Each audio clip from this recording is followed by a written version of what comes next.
Namaskar viewers, hello and welcome to Sansad TV. I am Tina Jha, you're watching Perspective. India and France have signed an inter-governmental agreement for the procurement of 26 Rafale aircraft, 22 single-seater and 4 twin-seater for the Indian Navy. The agreement has been signed by Raksha Mantri Rajnath Singh and Minister of Armed Forces of France, Mr. Sébastien Lecornu. The signed copies of the agreement, Aircraft Package Supply Protocol and Weapons Package Supply Protocol were exchanged by Indian and French officials in the presence of Defence Secretary Rajesh Kumar Singh in New Delhi recently. The Rafale-Marine is a carrier-borne combat-ready aircraft with proven operational capabilities in maritime environments. This deal for 26 Rafale-M fighter jets, estimated at over 63,000 crore rupees, includes 4 trainer aircraft. The agreement also includes transfer of technology for integration of indigenous weapons in India. So critical aspects of the agreement of the deal to procure Rafale-M fighters and how their induction will substantially enhance India's maritime operational capabilities is what we will focus on in this edition of Perspective.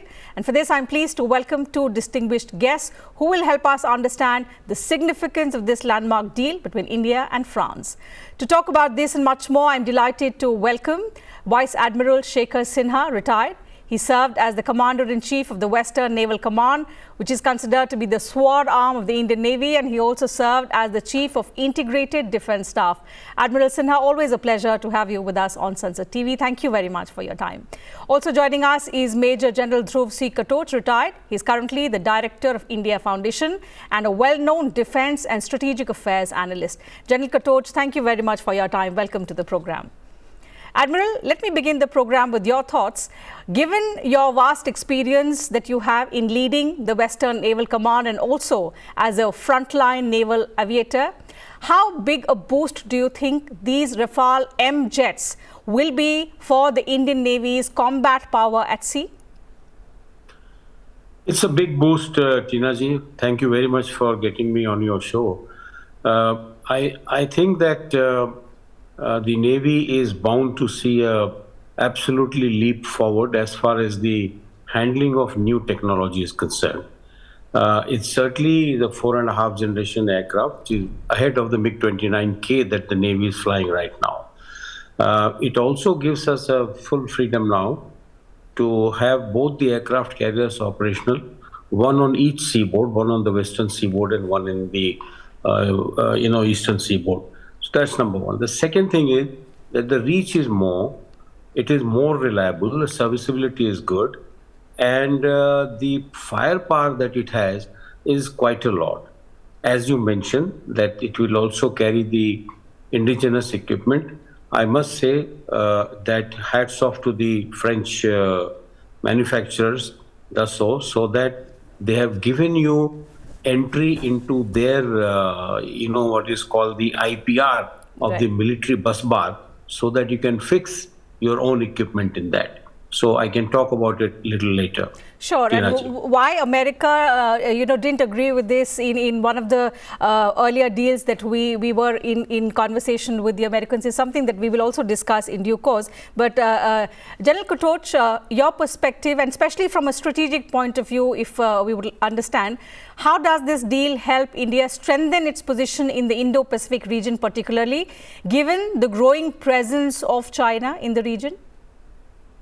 Thank you, Tina. Tina, for very long, India has been, a continental power.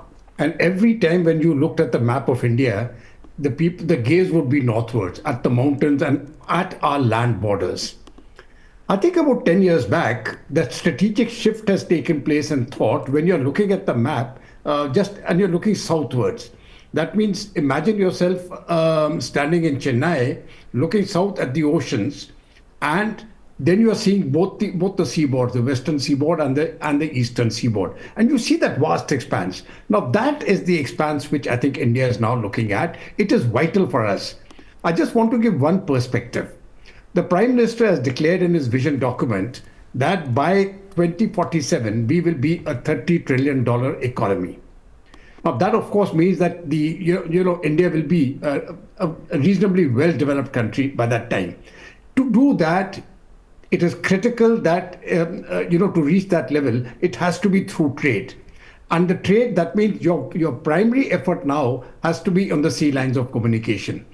So once we're looking at these sea lines of communication for our trade, and as this is going to be our vital national interest from now on, I think the importance of this deal comes through very clearly. We have to defend, as the Admiral said, the western seaboard and the eastern seaboard, right from the coast of Africa onto the coast of Americas, we can say, if you're looking at the Indo-Pacific. And this is where really the major threat region lies, especially as far as the sea lines of communication are concerned. When we are looking at Hormuz, both at Hormuz and at the Red Sea, this is where all our energy supplies are coming from. Right. When we're looking at trade, we're also looking at the Indo-Pacific. So for us, it is a vital interest, and I think strengthening this now, I think, is an absolutely correct step, and it'll give a great boost, as the Admiral has said, to the Indian Navy and to Indian capabilities overall. Tina. Sure, it is going to enhance operational capabilities in more ways than one, as both of you have asserted. But Admiral, let's also understand from you what makes Rafale more superior to all the others that the Indian Navy was considering. In fact, I did read about that the Indian Navy was looking at both the Rafale-M and the American FA-18. So what, according to you, tipped the balance in favor of the Rafale that we are now procuring for the Indian Navy? There are 2-3 things, Tinaji. One is basically the weapon capability and the electronics level, as to how modern are the electronics.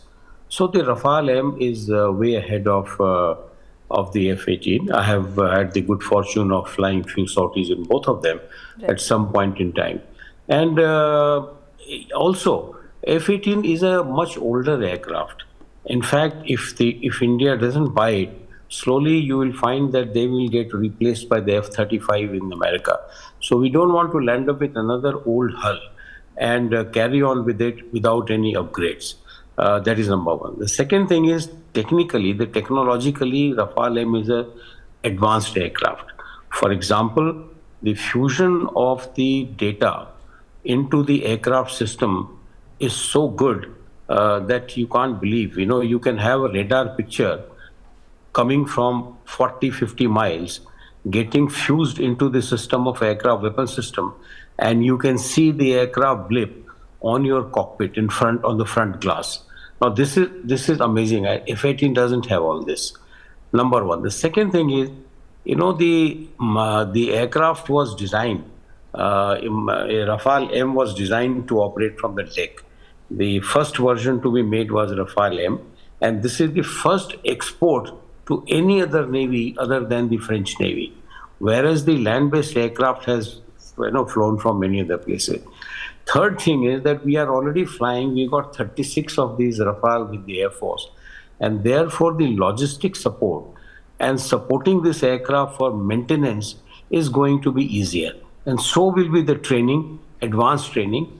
And as a country, we can operate 62 aircraft fleet, and it can be operated together in combination, as General Katoch said, over the Indo-Pacific, where you will require more number of packages of strike and interception, and both Air Force and Navy can operate together, Tina. Admiral, if I could also ask you to explain to us the significance of the critical aspect that you earlier mentioned about the transfer of technology for integration of indigenous weapons. And I remember you were speaking on another TV channel, and you did mention that with the US a few years ago, we could not seal a deal because they were not agreeing to this critical technology transfer. Why do you think France has agreed to transfer technology to India? How is it benefiting the French manufacturer as well? Well, thank you. I think we have a very sharp observation, Tina. You are absolutely right. On some TV channel I had mentioned, there are 2 points. One is that when we were doing a negotiation for the Orion aircraft of P-3C Orion of the American Navy, they wanted to sell it to us many years ago in 1995. And I was heading the technical team from Indian Navy side. And we had to reject the proposal because when we told them that their electronic support measure, the electronic warfare equipment, we only use our own equipment, and we would like to fix it. We will not take yours. So what will happen that if you want to operate any of your equipment, the power has to be drawn from a common bus bar, if you like, where the current comes from all over. And they are very specific currents. The frequencies of those AC currents are different in the American equipment and our equipment. And they would not part with that. They would say, no, we cannot give you the IPR. So that entire deal fell through on this account. I said, no, it is not acceptable to us. Firstly, your old aircraft. Secondly, you don't want to part with this IPR. And we have a very developed EW system, which you don't want us to fix. In fact, our EW system at that time was better than any American system. So we had to, I had to drop it, but there was no choice on that. Whereas here, in this case, in case of Rafale, they have easily agreed that yes, we will integrate this for you. If you want to integrate yourself, we will give you the output from our military bus bar, which is on the aircraft. You know, they have a big bus bar on which all the currents are flowing, and you can plug in at various points for fixing your own equipment. Then we are also going to fix our own air-to-air Astra missile. There is going to be 2-3 bombs, which is now manufactured in India, and that will be put into this, just like the Air Force, except for the Exocet missile, which is air to surface for striking against ship. That will have a separate terminal. We are already operating that missiles on our P-8I aircraft, which is the American aircraft. So this is one. Why America did not do it and why France? I can only tell you there's a geopolitical reason. America changes its stance with the change of administration. One is more supportive, one is less supportive. You do not know when will they put a sanction, when will they ask you, give us an end user certificate. The French do not operate like this. And they have been our supporters even in the UN. And when we had a nuclear test we did, they are the only country out of the 5, the permanent members who did not put any sanction and they just say, yes, it is a requirement of India, and therefore it's good that India is, doing it. So we have been using French aircraft, French equipment for a long time. And we find that the commonality, they have already agreed to make the fuselage of the Rafale aircraft in India. And it will also be exported to all Rafale operators, which are quite a number of them in the Gulf countries. Okay. So we are looking. Yeah, one more. Yes, go ahead. The small and medium enterprises in India, they are just waiting for making components, and they have agreed that they will examine which all components can be manufactured here, so that it becomes a supply chain depot here in India. So that's a big news for us. Absolutely, Admiral. That's something that the Ministry of Defense has also highlighted, that the deal will generate thousands of jobs, also revenue for the MSMEs. So that's great news. But since you mentioned geopolitics, let me take that question across to General Katoch. General, India and the US in recent years have strengthened their defense and strategic cooperation. Do we expect then that the US will agree to this sort of technology transfer in the times to come that France has agreed to with India in this case, to further strengthen India's capabilities, which India requires in the wake of hostile neighbors, and at the same time taking our defense partnership to another level? Very frankly, I have my doubts if the Americans will agree to technology transfer beyond a certain level. In fact, Americans are very protective about their technology, and I can understand that. All great powers will be protective of their technology. America would, of course, love to sell their weapons to India, but we also have our own conditionalities. And one of the problems as far as American sales are concerned is they impose certain conditions on their use. And that of course, that is a problem to India. Now, we have taken, when we are looking at helicopters, when we are looking at military cargo aircraft, etc., we have purchased them from the United States, and they're working very well. We're getting the attack helicopters from there. So it is not that we're not dealing with the Americans also. If you look at what has happened now and what was happening, say, 2 decades ago, there's a huge difference in the, in our dependency on the US, which was existing then and which is existing now. We have diversified our sources, and our dependence now on the erstwhile Soviet Union and present Russia has reduced considerably. So these are the changes which are taking place. But I think eventually, whether it is the US or we take it from France, we are going to take a deal which suits India and Indian conditions. And I think the Americans are well aware of that we will do what is in our interest. And unless something, as far as geopolitics is concerned, unless there is a tremendous compulsion for India to change course, as of now, I don't think we will change course. One more point I want to give, when we are looking at the Indo-Pacific, this is the one area where India's strategic interests and the strategic interests of the United States coincide completely. We have got no differences here. We have differences in the continental shelf, as how we are going to deal with Afghanistan or the Russia-Ukraine war or anything else. That we have a lot of differences. But here on the Indo-Pacific, I think there is a complete commonality of interest, which is why I think this relationship is going to grow, regardless of the fact whether we buy any aircraft from France and not from the United States. Because with the US, we are in various defense deals, which too are very important to us. Tina. Admiral, there are also concerns that while in the short run and in the next 10 years or so, maybe the Rafale deal will be a game changer and it is an answer to our security threats. But in the longer run, it may impact indigenous twin-engine deck-based fighter, which is currently under development. What are your thoughts? Is it something that may in the long run impact our own self-reliant capabilities, something that we have been putting so much attention and focus on? Not at all, Tina. The twin-engine deck-based fighter, by the time it rolls out, it is at least 15 years from now. Anything more than 10 years. And Rafale-M will just fit into that time gap very well. 10, 15 years it will fly easily, maybe beyond that. Okay. Aircraft and all, they fly for nearly 30 years. In fact, it might be helpful that some of the technologies France might like to part as long as they are participating in the development of that aircraft. And I'm sure that must have been spoken during the, during the negotiation. But I must tell you that I really give a lot of credit to Prime Minister Modi's vision that he has agreed very quickly in 3 years' time from the time the RFI was floated and the contract has been signed. So I would say that all marks to the government of India, led by Prime Minister Modi, and the Defense Department, who has done this acquisition. Very, very quick. 3 years is a very short time from RFI. I have seen these, deals from the time they are brought to the IDS headquarters for 3.5 years. And I think this is about the quickest that any deal has materialized. So I would say that no, it is not going to impact our twin-engine deck-based fighter. In fact, by then, hopefully, we should have another aircraft carrier. Because the second indigenous aircraft carrier, the decision has already been sort of taken in principle, except that the order has not been placed.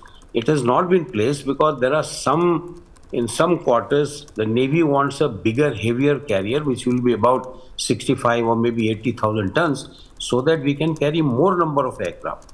Roughly, whatever is the tonnage of the aircraft carrier, it can carry, let's say 45,000 tons, it can carry 45 aircraft, roughly, as a thumb rule. So unless we have bigger, heavier aircraft carrier, we will not be able to carry larger number of aircraft. Also, coming back to why, F-18 and Rafale-M, both were evaluated by the Navy and their ability to take off from the ship and land on the ship. And it was found, including the parking. So it was found more suitable than the F-18 to fit into our Vikrant and Vikramaditya. So I think overall it's a very good deal. It is only going to help our indigenous effort in the future. It's not going to be hindrance. You should consider this as a stopgap arrangement so that we have the ability to fight a war. As General Katoch mentioned, China is just around the corner. The moment they have sorted out Taiwan either way, or the moment they have fourth aircraft carrier, they will be here in the Indian Ocean with their full armada. They already have a base to operate from Djibouti. They will have a base in Gwadar, and they are looking for a base in the east coast of Africa. So you can't stop them, but you must have ability. We are not going to fight, but we want to make sure that China doesn't do any nonsense with our country. And, it means our whole progress. Certainly, you're right. And at least the messaging should be clear about our preparedness and our operational abilities. General Katoch, let me also get in your perspective on the self-reliance aspect. So, Admiral Sinha says Rafale-M perhaps fills the void until our indigenous twin-engine deck-based fighter becomes operational in the next few years. But what are your thoughts? Does it in any way slow down our Atmanirbharta push, or do you think it's the other way around, that it's going to further strengthen the resolve to perhaps fasten the process and have our own made-in-India products in the market? Actually, in my view, I think we are only getting stuck at one point, that is the engine. You know, like both for the Tejas, the advanced version of the Tejas, the Mark II, and for the AMCA, which is under development. So that is where we are getting stuck up. For the Tejas, we are getting the engines now from the US, but our own are under development. I think when we start getting this technology, and say theoretically, if we are going to buy another 126 aircraft for the Indian Air Force, the Rafales, I think that will also come with the transfer of technology. And if it comes with the transfer of technology, then I think, in my view, I think our engine problem will be sorted out, and our AMCA will come on board with an indigenous Indian engine. That, I think, is going to be the criticality. And as we are now focused, and the government is also very focused on Atmanirbharta, I think it is but a matter of time. This particular deal is not going to impede indigenous efforts. That I'm very clear about. Hopefully, with this deal, if we get some sort of a technology, it will expedite the process. Tina. Okay, Admiral, close the show for us in terms of understanding and sort of summarizing how this deal is an answer to all of our futuristic challenges, and perhaps shifting the combat from land to sea. Well, you know, when you talk about the deployment of aircraft carrier, this is a big platform which has flexibility to move more than 600 kilometers in a day. Let us say that in a land war, the pressure on our armed forces on the western border becomes little high. As you know, the Pakistanis have moved 2 corps, one is from Balochistan and from northwest, onto our western border, which is their eastern border. Now, if you want to reduce the pressure on the armed forces fighting on the western seaboard of India, you can move the theater of operation to other location which is far away from this our western border. You can take it to the western border of Pakistan, and you can open a new front and force him to move the army corps and brigades from Indian border to the other side, where they are finding that a new threat has developed, and there's a very weak area in that place. So that is number one. Second point is that you know, the aircraft carrier also projects a lot of power, and this power can deter other countries from taking any kind of offensive action against India. You see how many aircraft carriers are operating, and it makes a news that aircraft carrier is in the area, and therefore the countries who wanted to trouble, they will not be able to do it. It's a power projection, Dinaji, and I think that the power projection is a very important part to convince your neighbors where you are the first responder or you are the preferred partner. So unless you have this projection of power, and China comes with more powerful force, then obviously their tilt will be towards China, which is already happening to some extent. All our neighbors are, more with China than us. So this is a very good thing to happen. And I think Indo-Pacific is fine, very good. But Indian Ocean must remain as the core of our interest, where we are not only looking at our own trade, but we are making sure that all sea lanes of communication are available safely to the global commons for the world trade to move. And that is what I talk about, Vasudhaiv Kutumbakam. You must have heard of this, what happened when the Houthis were attacking the ships. Our Navy was actually helping them out to come out, the damaged ships, repair them, send them home. We had a hijacking effort, 2-3 hijacking efforts were prevented. The pirates from Somalia, they were taken away, and some of them were arrested and brought here to India. So I think that, they have a lot of use. The Indian armed forces are very strong. Navy is certainly very strong. And I think so are the Air Force and the Army. Tina. That's right. And given the significance that you've just listed in terms of how this deal is going to enhance Indian Navy's operational capabilities, it's going to send out a very strong message to our adversaries. Good news for us is that the deliveries of the Rafale-Ms are going to begin from mid-2028, which is in the next 3 years, and are likely to be completed by 2030. As both our guests also rightly pointed out, it's just sort of a stopgap arrangement until we have our own indigenous fighter jets. Adding another layer of the critical security aspect that we've been discussing, given the security challenges that India faces from all sides. So thank you once again to both our guests for joining us and sharing your thoughts and perspective on this very important subject. And thank you to you viewers as well for your valuable time. That's it from us on this edition of Perspective.